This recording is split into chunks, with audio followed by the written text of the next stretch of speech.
প্রথম যে অঙ্কটা তোমাদের জন্য আমি রেখেছি 9 দাগের অঙ্কটা রয়েছে, একদম চোং থেকে এই অঙ্কটা। তো কি বলেছে দেখি, 7 সেন্টিমিটার ব্যাসের একটি লম্বা গ্যাস জারে কিছু জল আছে। ওই জলে যদি 5.6 সেন্টিমিটার দৈর্ঘ্যের ব্যাসের 5 সেন্টিমিটার লম্বা একটি নিট লোহার বল বৃত্তাকার চোঙাকৃতির টুকরো সম্পূর্ণ ডোবানো হয়, তবে জলতল কতটুকু উপরে উঠবে সেটা আমাদের কিন্তু হিসেব করে বের করতে হবে। তা চলো একটু ছবিটা আমরা এঁকে ফেলি, এখান থেকে চট করে ছবিটা আমরা আঁকি। তো কী বলেছে দেখি, একটু ছবিটা আমরা এঁকে ফেলি। কী বলেছে, 7 সেন্টিমিটার ব্যাসের একটি লম্বা গ্যাস জার, তার মানে এরকম দেখতে হবে নিশ্চয়ই, লম্বা গ্যাস জার। ছবিটা একটু এঁকে নিই।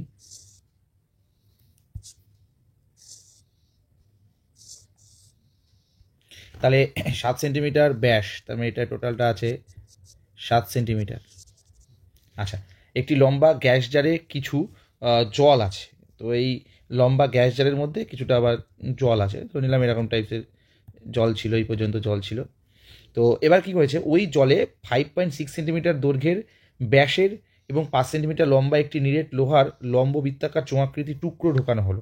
তার মানে এর ভিতরে আমি একটা কি করেছি, একটা আর একটা এরকম চোং টাইপসের কিছু আছে, যেটাকে আমরা এইটার ভিতরে আমরা প্রবেশ করিয়েছি, এরকম একটা ব্যাপার বলে দিয়েছে।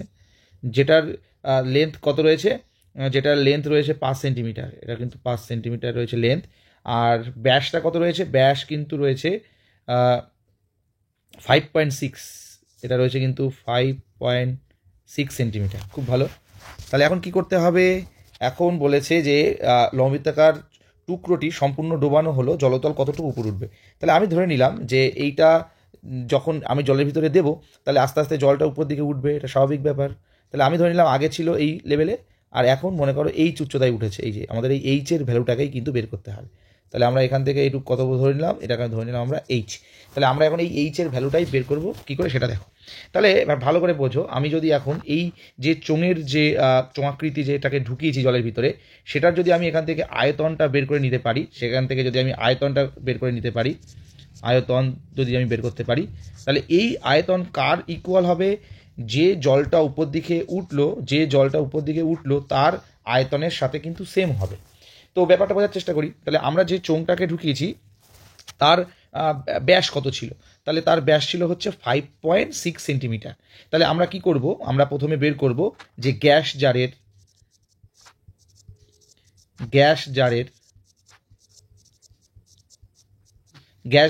ব্যাসার্ধ, তাহলে গ্যাস জারের ব্যাস কত ছিল 7, তাহলে ব্যাসার্ধ বের করব 7/2। ওকে, তাহলে এটা হলো 3.5, ওকে, এত সেন্টিমিটার।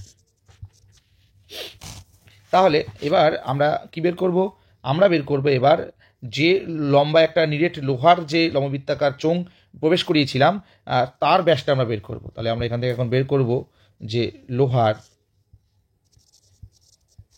লম্ব বৃত্তাকার চোঙের ব্যাসার্ধ। তাহলে লম্ববৃত্তাকার চোঙের ব্যাস কত ছিল, ব্যাস ছিল হচ্ছে 5.6, তাহলে 5.6 / 2, তাহলে এত সেন্টিমিটার চলে আসলো। আচ্ছা, তো এবার আমি যেটা করব সেটা হচ্ছে যে দেখবো যে এটার আয়তনটা কত আর এটার আয়তন কত, সেটা দেখলে হয়ে যাচ্ছে। তাহলে আমরা এখন এখান থেকে প্রশ্নানুসারে চলে যেতে পারি। প্রশ্নানুসারে আমরা এখন কি লিখতে পারি, আমরা লিখতে পারি যে এই যে জলতলটা উঠলো সেটা হচ্ছে এইচ উচ্চতায় উঠলো, আর এটার যে ব্যাসার্ধ সেটা 3.5 সেন্টিমিটার আমরা যে বের করে রেখেছি। তাহলে আমরা জানি যে ক্ষেত্রফল, এই ক্ষেত্রফলের সাথে যদি ওর হাইট মানে যে পরিমাণ উঠেছে সেটা যদি আমি গুণ করি, তাহলে সেখান থেকে আমরা আয়তন পাবো। তাহলে আমরা যদি এইখানটাকে আবার একটা ক্ষেত্রফল ধরে নিই, জলতল যেখানে ছিল সেটা হয় πr², আর কতটুকু উঠেছে এইচ, তাহলে এই আয়তনটা কার সাথে সমতুল্য হবে, যে তরলটা মানে অপসারিত হচ্ছে সেটার সাথে কিন্তু ইকুয়াল হবে। তাহলে এবার আমরা দেখব এই চোঙটার আয়তন কত, সেটা আমরা বের করব। তাহলে চোঙের আয়তন হলো πr², এইচ, এখানে এইচ মানে কত, এখানে এইচ মানে কিন্তু হচ্ছে 5। এটা একটা করে মানগুলো পুট করি, পাই আর মানে হচ্ছে 3.5 তার হোল স্কোয়ার ইন্টু এইচ, এখানেও পাই আর মানে এখানে 5.6/2 তার হোল স্কোয়ার ইন্টু 5। চলো করে ফেলি। তো এখান থেকে পাই পাই দুই দিক থেকে ক্যান্সেল আউট হলো, তাহলে এইচ ইকুয়াল টু 5.6/2 ওকে তার হোল স্কোয়ার ইন্টু 5, আর এখান থেকে চলে আসলো 1/3.5 তার হোল স্কোয়ার। তো চলো করে ফেলি। তো এইচ ইকুয়াল টু এটাকে লেখা যায় 5.6 গুণ 5.6, এটা 2 দুগুণ 4, 5/3.5 গুণ 3.5। ওকে, তাহলে দেখো পয়েন্টগুলো দেখো টোটালি ক্যান্সেল আউট হয়ে গেল পয়েন্টগুলো। তাহলে এবার এখান থেকে একটা কাটাকাটি করি, 5 7 35, এখান থেকে করবো 7 8 56, আবার একবার করি 4 দুগুণ 8, আচ্ছা আবার 7 8 56, 5 7 35, তাহলে আমার থাকলো এইচ সমান সমান 8 দুগুণ 16/5। তাহলে একটু ভাগ করে দিই, তাহলে এটা যদি করি 3 5 15, 16 থেকে 5 1 পয়েন্ট দিলাম, একটা 0 আসলো, তাহলে 5 দুগুণ 10। তাহলে আমরা এখান থেকে এইচের যে ভ্যালুটা আসলো, অর্থাৎ এইচের যে মান সেটা হচ্ছে 3.2 সেন্টিমিটার।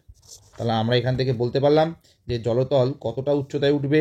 তাহলে জলতল আমরা এখান থেকে দেখে নিলাম যে 3.2 সেন্টিমিটার, 3.2 সেন্টিমিটার উপরে উঠবে, 3.2 সেন্টিমিটার উঠবে। ক্লিয়ার? আশা করছি বুঝতে পেরেছো, কোনো প্রবলেম তো হওয়ার কথা না, দেখে নিয়েছো নিশ্চয়ই।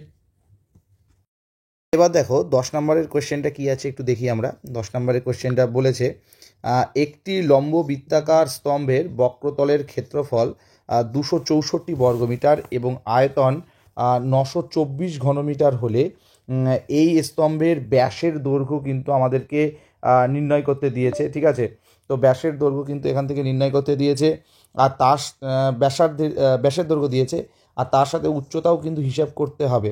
খুব দারুণ একটা কোয়েশ্চেন, চলো করে ফেলি। তাহলে একটি লম্ববৃত্তাকার স্তম্ভের বক্রতলের ক্ষেত্রফল 264। তাহলে আমরা বক্রতলের ক্ষেত্রফল কি জানি, সেটা আমাদের একটু জানা দরকার। চলো, তো আমরা জানি তাই না যে বক্রতলের ক্ষেত্রফল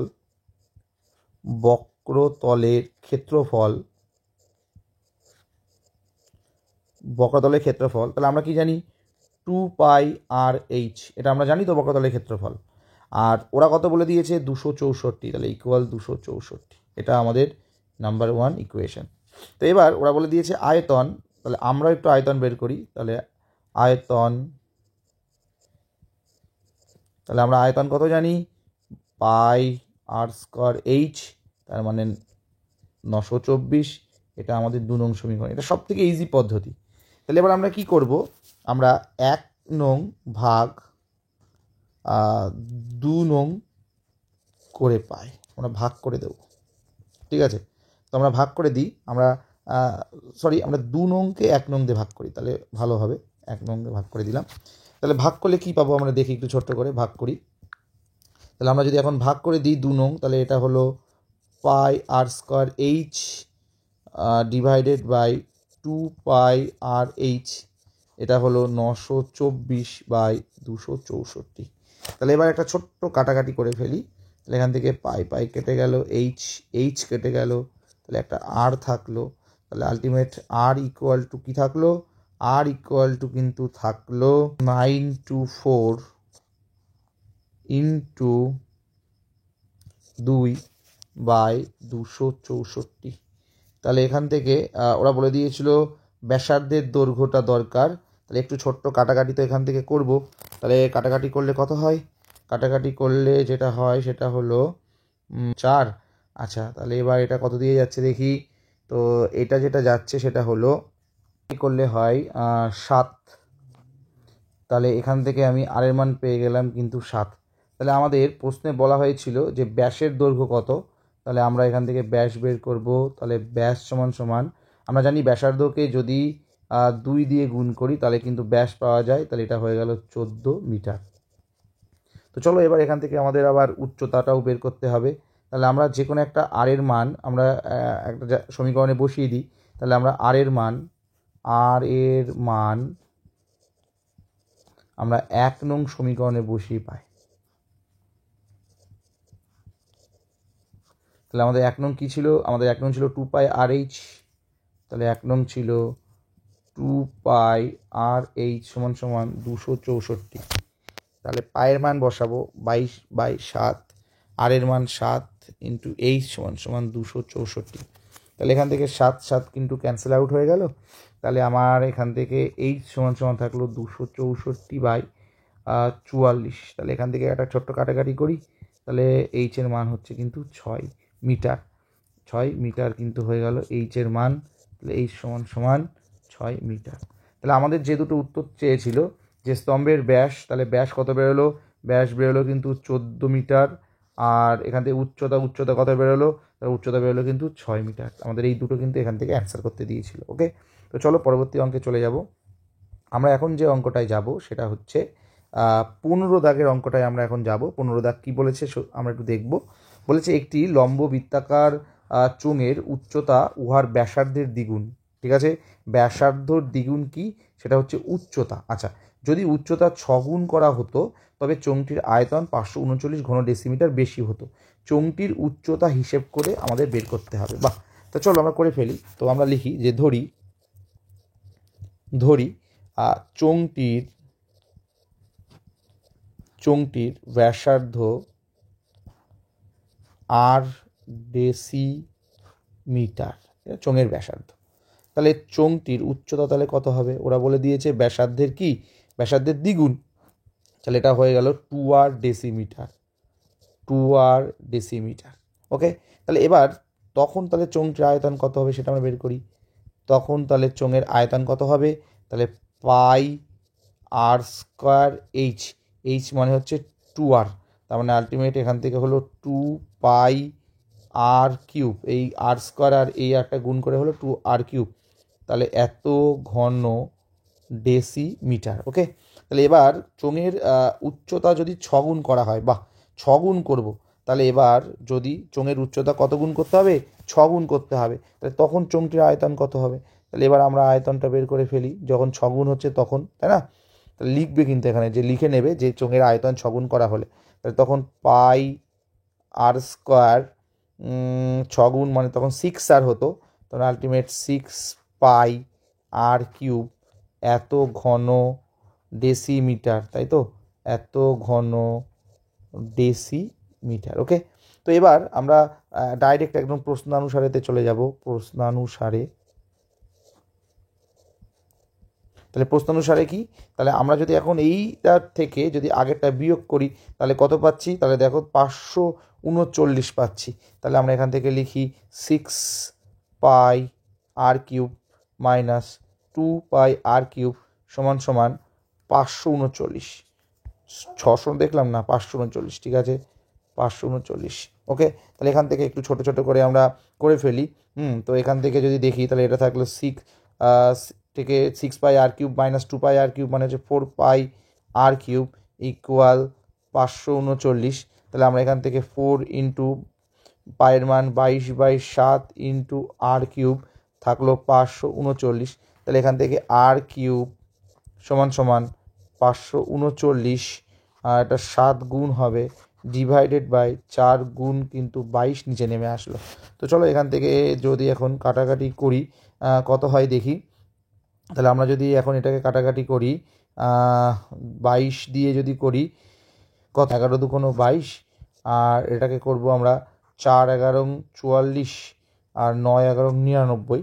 তাহলে আমার এখান থেকে r³ যদি দেখি, তাহলে আমরা এখান থেকে যদি এখন লিখি যে r ইকুয়াল, তাহলে আমরা এটা লিখতে পারি 7-এর কিউব, আর নিচে লিখতে পারি 2-এর কিউব। তার মানে এখান থেকে r³ সমান 7/2 তার হোল কিউব। তাহলে এখান থেকে r এর মান বেরিয়ে গেল 7/2। তাহলে আমাদের কী বের করতে হবে? চোঙটির উচ্চতা বের করতে হবে। তাহলে চোঙটির উচ্চতা তাহলে কত আসলো? তাহলে 7/2 আমরা পেলাম, তার সাথে পাবো হচ্ছে 2, তাই তো? 2r বলে দিয়েছিল, তাহলে এখান থেকে 7/2 ইন্টু r তো পেলাম, আর 2টা ছিলই, তাহলে উত্তর হচ্ছে 7 ডেসিমিটার। তাহলে এটাও কমপ্লিট হয়ে গেল আমাদের। নেক্সট তোমাদের জন্য কোন অঙ্কটা রেখেছি দেখে নাও। একটা 2 নম্বরের কোয়েশ্চেন তোমাদের জন্য রেখেছি, চান্স রয়েছে এবছর মাধ্যমিকে আসার। তো ভালো করে দেখে নাও। একটি লম্ববৃত্তাকার চোঙের বক্রতলের ক্ষেত্রফল সি বর্গ একক এবং ভূমির ব্যাসার্ধের দৈর্ঘ্য আর একক এবং আয়তন ভি ঘন একক হলে সি আর বাই ভি এর মান কত? এটা তো একদমই একটা ইজি আমরা অঙ্ক ধরে নিতেই পারি। চলো করে ফেলি। যে ধরি লম্ব বৃত্তাকার চোঙটির উচ্চতা এইচ একক। তাহলে আমরা এখান থেকে সি আর বাই ভি বের করব, তাই তো? সি আর বাই ভি, তাহলে সি মানে কি? সি মানে হচ্ছে ক্ষেত্রফল। আচ্ছা, তারপরে আর, আর মানে কি? ব্যাসার্ধ। ভি মানে কি? আয়তন। তো চলো তাহলে আমরা এখান থেকে করে ফেলি। বক্রতলের ক্ষেত্রফল, তাহলে আমরা জানি 2 পাই আর এইচ, আর এখান থেকে আমরা আবার লিখব আয়তন, তাহলে আমরা জানি পাই আর স্কোয়ার এইচ। তাহলে বক্রতলের ক্ষেত্রফল সি, আয়তন ভি, তাই তো বলছে? সি আর তার সাথে ভি। ওকে, তাহলে এখান থেকে আমরা মানটা বের করার চেষ্টা করি। পাই পাই কেটে গেল, একটা আর, এখানে থাকলো একটা এইচ, তাহলে এখান থেকে থাকলো 2/r, তার মানে C R by V is equal to 2। এটা কিন্তু আমাদের অ্যান্সার হয়ে গেল। তাহলে ওরা জানতে চেয়েছিল সি আর বাই ভি এর মান কত, তাহলে সেখান থেকে কিন্তু আমরা অনায়াসে বলে দিলাম সি আর বাই ভি এর মানটা হচ্ছে কত? মানটা বেরোলো কিন্তু 2। তাহলে এটা চোঙের এই অঙ্কগুলো তোমরা করো, চোঙ থেকে যে অঙ্কগুলো দিলাম। তো এরপর আমরা চলে যাব আমাদের পরবর্তী যে চ্যাপ্টার রয়েছে সেই চ্যাপ্টারে। দেখো, এবার আমি তোমাদের গোলকের কিছু অঙ্ক এখন সলভ করাবো। তো গোলকের যে অঙ্কগুলো রয়েছে তোমাদেরকে জানতে হবে বৃত্ত আর গোলকের মধ্যে কি পার্থক্য। তো বৃত্ত যেটাকে বলি সেটা হচ্ছে সার্কেল, মানে তুমি ধরে নিতে পারো এরকম একটা সার্কেল। তো এরকম একটা সার্কেল তোমরা ধরে নিতে পারো। বাট আমি যদি এখন এটাকে স্ফিয়ার তৈরি করতে যাই, মানে যেটাকে বলছি আমরা গোলক, তাহলে সেই গোলকের ক্ষেত্রে কিন্তু আমরা উদাহরণ হিসাবে একটা ফুটবলকে বলতে পারি। যদি এটা একটা ফুটবল ভেবে নিই তাহলে কিন্তু সেটা একটা গোলকে পরিণত হয়ে যায়। বাট এটার আয়তনের যে সূত্র সেটা কিন্তু একটু জানতে হবে তোমাদের, তার কারণ যে কোনো পরিমিতির চ্যাপ্টার করতে গেলে প্রথমে আগে তার যে সূত্রগুলো থাকে সেই সূত্রগুলোকে কিন্তু তোমাদের কিন্তু একটা জেনে নিতে হয়। তাহলে আমরা এখান থেকে আমরা আয়তন মানে ভলিউম, সূত্রটা হচ্ছে 4/3 পাই আর কিউব, মনে থাকবে। তাই যে কোনো গোলকের ক্ষেত্রে আমরা আয়তনটা কি ধরবো? 4/3 পাই আর কিউব। বাট এটা একটা জিনিস জানো যে একতল বিশিষ্ট যদি কোনো ঘনবস্তু আসে পরীক্ষায়, তাও কিন্তু গোলকের উদাহরণ। দেখো একটাই তল, সেটা হচ্ছে বক্রতল। তো এটা একটা ঘনবস্তু, তাহলে আমরা বলতেই পারি যে গোলক হলো একতল বিশিষ্ট কিন্তু একটা ঘনবস্তু। তাহলে এখান থেকে আমরা যেটা বললাম আয়তনের সূত্রটা কি বললাম? 4/3 পাই আর কিউব। আর এইরকম আরও আছে, ক্ষেত্রফলের সূত্র আছে, যখন যেটা প্রয়োজন পড়বে বলবো। বাট তোমাদের জন্য আমি এবছর মাধ্যমিকে যেটা মোস্ট ইম্পর্টেন্ট সেই অঙ্কগুলোকে সলভ করিয়ে দিচ্ছি। তো তার মধ্যেই কিন্তু আমরা 9 দাগের অঙ্কটাকে পেয়ে গেছি। তো চলো একটু 9 দাগের অঙ্কটাকে আমরা সলভ করি। কি বলেছে দেখো, বলেছে 3 সেন্টিমিটার, 4 সেন্টিমিটার এবং 5 সেন্টিমিটার দৈর্ঘ্যের ব্যাসার্ধের 3টি নিরেট তামার গোলককে গলিয়ে একটি বড় গোলক তৈরি করা হলো। তাহলে বড় গোলকটির ব্যাসার্ধের দৈর্ঘ্য হিসাব করতে হবে। দেখো, আমি যেহেতু এখন খুব সময় কম, জাস্ট তোমাদের বোঝানোর জন্য অঙ্কটাকে আমি রেডি করে দিচ্ছি। বাট তোমরা লিখে লিখে করবে, তোমরা আলাদা আলাদা করে লিখবে যে 3 সেন্টিমিটার ব্যাসার্ধ বিশিষ্ট গোলকের আয়তন বের করবে একবার, সেটা V1 বেরোলো মনে করো। নেক্সট 4 সেন্টিমিটারের জন্য একবার করবে, সেটা V2 বেরোলো। 5 সেন্টিমিটারের জন্য একবার আয়তন বের করবে, সেটা V3 বেরোলো। এই তিনটেকে যদি আমি এখন অ্যাডজাস্ট করে দিই তবে তো একটা বড় সাইজের গোলক পাবো, তাই না? তাহলে আমি এক কাজ করি, একেবারে ডাইরেক্ট করি, বা যেটুকু প্রয়োজন শুধু সেইটুকুই লিখলাম। তো লিখবে যে মনে করি বড় গোলকের ব্যাসার্ধ আর এত সেমি। তাহলে ডাইরেক্ট আমরা প্রশ্নানুসারে চলে যাই। তাহলে প্রশ্নানুসারে আমরা কি জানি যে বড় গোলকের যদি ব্যাসার্ধ আর হয় তাহলে আয়তন কত হবে? আয়তন হবে 4/3 পাই বড় আর কিউব। এটা কার সমতুল্য? ওই যে ছোট ছোটগুলো ছিল যেগুলোকে গলিয়ে বড়টা তৈরি করেছি, তাহলে তাদের আয়তনের সাথে সমতুল্য। তাহলে আমি এখান থেকে 4/3 পাই কমন নিয়ে নিলাম, আর এখান থেকে থাকলো 3 cube plus 4 cube plus 5 cube. তো চলো দেখি কি থাকে। দেখো, দুই পাশ দিয়ে 4/3 পাই কিন্তু ক্যান্সেল আউট হলো। তাহলে আর কিউব সমান সমান থাকলো 3 × 9, 3 × 27, 4 × 4 = 16, 4 × 64, 5 × 25, 5 × 25 কিন্তু 125। তাহলে এবার এটাকে যোগ করো কত হয়। তাহলে এটা যোগ করলে হয় দেখো 216 হয়। তাহলে এখান থেকে আর কিউব সমান সমান লেখা যায় 6 কিউব। 6কে কিউব করলে আমরা 216 পাবো, তাহলে এখান থেকে আমরা লিখতে পারি আর এর মান হচ্ছে 6। তাহলে এবার যে প্রশ্নটা তোমাদের এসেছিল যে বড় গোলক যেটা তৈরি হবে, অর্থাৎ 3টে ছোট গোলককে গলিয়ে যে বড় গোলক তৈরি হলো, সেই বড় গোলকের ব্যাসার্ধের দৈর্ঘ্য কত? তাহলে উত্তর ব্যাসার্ধের দৈর্ঘ্য কিন্তু কত বেরোলো? ব্যাসার্ধের দৈর্ঘ্য বেরোলো কিন্তু 6 সেন্টিমিটার। ক্লিয়ার হলো? তো এটা কিন্তু ইম্পর্টেন্স একটা অঙ্ক ছিল। চলো নেক্সট 10 দাগের আর একটা অঙ্ক রয়েছে, 10 দাগের অঙ্কটাও আমরা দেখে নেব। তো 10 দাগের অঙ্কটা কিন্তু ইম্পর্টেন্স আছে। কি বলেছে? একটি অর্ধ গোলাকৃতি গম্বুজের ভূমিতলের ব্যাসের দৈর্ঘ্য 42 ডেসিমিটার। তাহলে গম্বুজ দেখতে কেমন হয়? অর্ধ গোলাকৃতি গম্বুজ। তাহলে এইরকম টাইপসের একটা গম্বুজ আছে, এরকম টাইপসের একটা গম্বুজ আছে। তো এই গম্বুজটার ভূমিতলের ব্যাস হচ্ছে 42। তাহলে এখান থেকে এইটুকু হলো 42 ডেসিমিটার। Very good. আচ্ছা, তাহলে এবার কি বলেছে? এই অর্ধগোলাকৃতি গম্বুজের ভূমিতলের ব্যাসের দৈর্ঘ্য যদি 42 ডেসিমিটার হয়, তাহলে গম্বুজটির উপরিতল রং করতে হবে। তাহলে উপরিতল রং করতে প্রতি বর্গ মিটারে 35 টাকা যদি খরচ হয়, তাহলে আমাদের ক টাকা খরচ পড়বে সেটা আমাদের দেখতে হবে। তো চলো আমরা প্রথমে কি করি, এটাকে আগে ডেসিমিটার থেকে আমরা মিটারে নিয়ে যাব, তার আগে ব্যাস থেকে ব্যাসার্ধে যাব। তাহলে যদি আমরা আর এর মান দেখি, তাহলে আর এর মান হয় 21 ডেসিমিটার। তাহলে সেখান থেকে আর সমান সমান এটা 2.1 মিটার হয়ে গেল, 2.1 মিটার। তাহলে আমরা কি করলাম? ব্যাসকে যদি 2 দিয়ে ভাগ করি, তাহলে কিন্তু কি পাওয়া যায়? ব্যাসার্ধ পাওয়া যায়, সেটা আমরা জানি। তাহলে আমরা এখন লিখব গম্বুজের উপরিতলের ক্ষেত্রফল, গম্বুজের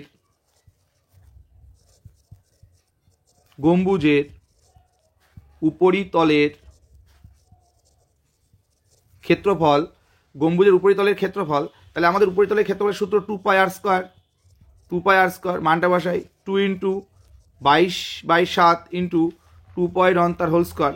তাহলে এটাকে যদি আমি করি 2 ইন্টু 22/7 ইন্টু 2.1 গুণ 2.1, পয়েন্টটা তোলার জন্য একটা করে নিচে 10 আসলো।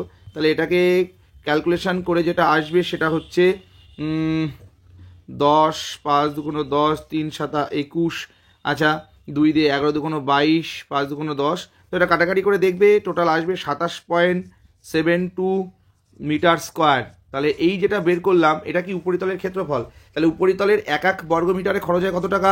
35 টাকা। তাহলে আমাকে এখন কি করতে হবে? আমাদের এখন এই টোটাল যত বর্গ মিটার তার জন্য 35 টাকা হিসাবে কত টাকা খরচ পড়বে সেটা আমাদের দেখতে হবে। তাহলে আমরা এটাকে লিখব রং করতে খরচ হবে। তাহলে রং করতে খরচ হবে, তাহলে 27.72 গুণ হচ্ছে 35 টাকা। তার কারণ তোমরা জানো এক বর্গ মিটারে খরচ হয়েছে কত টাকা? 35 টাকা। তাহলে 27.72 সাথে 25 গুণ করলে হয় 970.20 টাকা। তাহলে 970 টাকা 20 পয়সা কিন্তু আমাদের অ্যান্সার। তাহলে 970.20 এত টাকা কিন্তু আমাদের খরচ হবে। তো এটা কিন্তু ইম্পর্টেন্সে ছিল, একটু দেখে যেতে হবে অঙ্কটা। ঠিক আছে, চলো নেক্সট আমরা দেখে নিই। নেক্সট 14 দাগের অঙ্কটা কিন্তু ফ্যাবুলাস একটা অঙ্ক রয়েছে।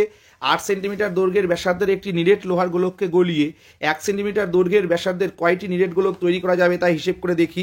তো চলো আমরা অঙ্কটাকে করে ফেলবো আমরা। তাহলে দেখো আমরা এই 8 সেন্টিমিটার যেটা দেওয়া রয়েছে সেটার আমরা একটা আয়তন বের করে নেব। আর সেই আয়তনটাকে আমরা যদি 1 সেন্টিমিটার করে একটাকে গলাতে হবে, গলিয়ে সেই দৈর্ঘ্যের ব্যাসার্ধের, তাহলে আমার ছোট ছোট টুকরোগুলো দিয়ে বড় টুকরোটাকে কি করব? ভাগ করে দেবো। তাহলে যে কটা পড়ে থাকবে সেটাই হচ্ছে কি আমাদের অ্যান্সার। তাহলে আমরা কি করব? প্রথমে আগে বড় গোলকের আয়তন বের করব। চলো, তাহলে 8 সেন্টিমিটার ব্যাসার্ধের একটি নিরেট গোলকের আয়তন, তাহলে 4/3 পাই 8 কিউব। তাহলে 4/3 পাই 8কে যদি আমি কিউব করি তাহলে কত হয়? 8কে কিউব করলে হয় 512। 8 কিউব 512। তাহলে এবার আমাদের 1 সেন্টিমিটার যেগুলো লাগবে সেই 1 সেন্টিমিটারগুলো আমাদের দরকার। তাহলে এবার আমরা 1 সেন্টিমিটার ব্যাসার্ধের একটি নিরেট গোলকের আয়তন কত হবে? 4/3 পাই 1 কিউব, তার মানে 4/3 পাই। তাহলে আমি যদি এখন এই টোটাল বড় গোলকটার যে আয়তন সেটা দিয়ে একটা ছোট গোলকের আয়তন যদি ডিভাইড করি, তাহলে কতগুলো গোলক তৈরি করা যাবে সেটা বের করতে পারবো। তাহলে নিরেট ছোট গোলক তৈরি হবে, তাহলে 4/3 পাই 512 বাই 4/3 পাই কেটে গেল, থাকলো কিন্তু 512টি। ইজি অঙ্ক একদম। তাহলে এটা পরীক্ষায় আসার চান্স রয়েছে এবছর মাধ্যমিক 2025। 8 সেন্টিমিটার দৈর্ঘ্যের ব্যাসার্ধের একটি নিরেট লোহার গোলককে গলিয়ে 1 সেন্টিমিটার দৈর্ঘ্যের ব্যাসার্ধের কয়টি নিরেট গোলক তৈরি করা যাবে? উত্তর হচ্ছে কিন্তু 512টি। চলো নেক্সট অঙ্ক দেখে নিই তোমাদের জন্য কি আছে। দারুণ একটা অঙ্ক রয়েছে। একটি নিরেট গোলকের বক্রতলের ক্ষেত্রফল এস, তাহলে বক্রতলের ক্ষেত্রফল যদি এস বলা থাকে এবং আয়তন বলেছে ভি, আয়তন বলেছে কত, আয়তন বলেছে কিন্তু ভি। তো চলো আমরা লিখি যে এস সমান সমান বক্রতলের ক্ষেত্রফল আমরা জানি 4πr², আর আয়তন ভি মানে আমরা জানি 4/3 পাই আর কিউব। তাহলে এখান থেকে s³/v² এর মান বের করতে দিয়েছে, তাহলে s³/v² এর মান, তাহলে এস এর মানটা একটু বসাই। 4 4 16 4 16 64 পাই কিউব ইন্টু r⁶/ভি, ভি মানে হচ্ছে 4 4 16/3 × 9 ইন্টু পাই কিউব ইন্টু r⁶, ওকে। তাহলে এখান থেকে পাই কেটে গেল, r6 কেটে গেল, থাকলো 64 ইন্টু 9/16, তাহলে 4 16 64, তাহলে থাকলো 4 নং 36, আর এখানে পাই ছিল, পায়ের একটা স্কোয়ার, সরি এটা স্কোয়ার, তাহলে এখান থেকে একটা পাই থেকে গেল, তাহলে উত্তর 36 পাই। তাহলে s³/v² এর মান কত দাঁড়ালো, 36 পাই। ক্লিয়ার, 4 দাগ কমপ্লিট হলো। আচ্ছা, এবার নেক্সট যে অঙ্কটা রয়েছে দারুণ অঙ্ক, বলেছে একটি গোলকের ব্যাসার্ধের দৈর্ঘ্য 50% বৃদ্ধি করলে বক্রতলের ক্ষেত্রফল শতকরা কত বৃদ্ধি পায় তা লিখি। বলেছে একটি গোলকের ব্যাসার্ধের দৈর্ঘ্য 50% বৃদ্ধি করলে, একটি গোলকের ব্যাসার্ধের দৈর্ঘ্য 50% যদি বৃদ্ধি করি তাহলে বক্রতলের ক্ষেত্রফলের শতকরা কত বৃদ্ধি পাবে সেটা আমাদের কিন্তু বের করতে হবে। তো চলো একটু ভেঙে ভেঙেই আমরা করাই। তো একটি গোলকের ব্যাসার্ধ তাহলে আমরা ধরে নেব কত, আমরা একটা গোলকের ব্যাসার্ধ কিন্তু ধরে নেব, মনে করি গোলকের ব্যাসার্ধ আর, তাহলে গোলকের বক্রতলের ক্ষেত্রফল, তাহলে বক্রতলের ক্ষেত্রফল তাহলে 4πr²। এবার বলেছে ব্যাসার্ধ 50% বেড়ে গেল, তাহলে ব্যাসার্ধ 50% বৃদ্ধি পেলে তাহলে কত হয় এখন, r প্লাস r ইন্টু 50/100, 50 2 100, তাহলে এখানে থাকলো 3r/2, এটা হলো নতুন একদম। তো যেটা 50% বৃদ্ধি পাওয়ার পর যেটা হলো সেইটা এত একক লিখে দিই, এত একক। তো এবার যেটা করব সেটা হচ্ছে তাহলে নতুন গোলকের আয়তন না, এটা হচ্ছে বক্রতলের ক্ষেত্রফল, তাহলে 4πr², মানে 3 3 9 r²/2 2 4, ঠিক আছে। তো এটা কত থাকলো, তাহলে নতুন গোলকটার আয়তন হচ্ছে 4πr², তাহলে এখান থেকে 4 4 কাটা গেল, তাহলে আমার থাকলো 9πr², তাহলে আগে ছিল 4πr², এখন হলো 9πr², তাহলে ক্ষেত্রফল বৃদ্ধি, তাহলে বক্রতলের ক্ষেত্রফল বৃদ্ধি, তাহলে 9πr² বিয়োগ 4πr², তাহলে কত হবে, তাহলে এটা করলে হবে 5πr²। ক্লিয়ার, তাহলে এবার আমরা দেখব শতকরা বৃদ্ধি, তাহলে 4πr² কতটা বৃদ্ধি পেয়েছে, 5πr² ইন্টু 100 কত, πr² কেটে গেল, তাহলে 4 25 100, 5 25 125, তাহলে শতকরা বৃদ্ধি কিন্তু 125 ভাগ, এটা কিন্তু আমাদের জানতে হবে, তা না হলে 125% উত্তর লিখলেও কিন্তু হবে যে 125% কিন্তু বৃদ্ধি পেয়েছে। ওকে, তো এটা কিন্তু ইম্পর্টেন্ট অঙ্ক, দেখে যাবে সবাই। আচ্ছা, নেক্সট আমরা চলে যাই, দেখতেই পাচ্ছ শঙ্কুর অঙ্কে চলে গেছি আমরা একদম ডাইরেক্ট। শঙ্কুর যে অঙ্কটা দিয়েছি 7 দাগ, যে লম্ববৃত্তাকার শঙ্কু আকৃতির একটি তাঁবু তৈরি করা হয়েছে, তার মধ্যে 77 বর্গমিটার ত্রিপল লেগেছে, তাঁবুটির তির্যক উচ্চতা এত হলে তবে তাঁবুর ভূমিতলের ক্ষেত্রফল। শঙ্কু মানে এরকম একটা ছবি গেট আপ তৈরি হবে, আমি তোমাদেরকে এটা বলে দিচ্ছি, নিজেরা ট্রাই করবে। তো এরকম একটা শঙ্কু তৈরি হবে, তো শঙ্কু তৈরি করতে কত, 77 বর্গমিটার, তার মানে শঙ্কুর যে ক্ষেত্রফল বা পার্শ্বতলের ক্ষেত্রফল যে সূত্রগুলো ছিল সেগুলোকে তোমাদের কিন্তু জানতে হবে। তির্যক উচ্চতা আছে কিন্তু 7 মিটার, মানে এটা এল এর মান, তোমরা সবাই জানো। আগে শঙ্কুর কনসেপ্টটা একটু বুঝিয়ে দিই।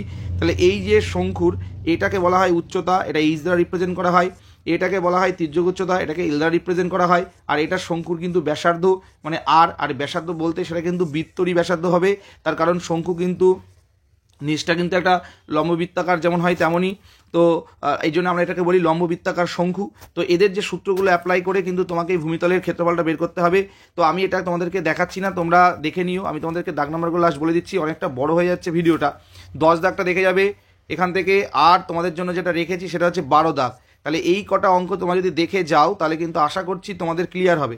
আর শর্ট প্রশ্নের ভিতরে তোমরা এই লাস্টের এই 3 দাগটা দেখে যাবে, তো এটা 2 নম্বরের জন্য কিন্তু রেডি করে যাবে। তো এই মোটামুটি এই কটা দেখে যাবে, তার সাথে 4 দাগটা একটু দেখবে, ব্যাস। আর তোমাদের কিছু দেবো না, এই 4 দাগটা দেখলেই তোমাদের কিন্তু কমপ্লিট হবে।